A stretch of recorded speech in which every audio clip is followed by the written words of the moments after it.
Hey, what's going on everyone? In this video, I will show you how to sell a ship in World of Warships. First, open your game and load into the port screen. Once you're in the port screen, select on the ship you want to sell. So let's use this one. What you have to do next is right click on the ship and click on sell. Before selling, check what you'll get. So if we click on that, credits are refunded based on the ship's tier and upgrades. Consumables and upgrades are usually returned as well. What you have to do next is click on yes to confirm your selection, and your ship will be removed from your port.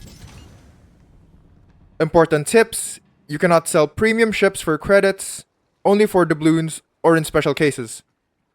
Make sure you really want to sell it, because once sold, the ship is gone. Consider keeping rare or event ships as they can't always be re-earned. And that's it. That is how you sell a ship in World of Warships.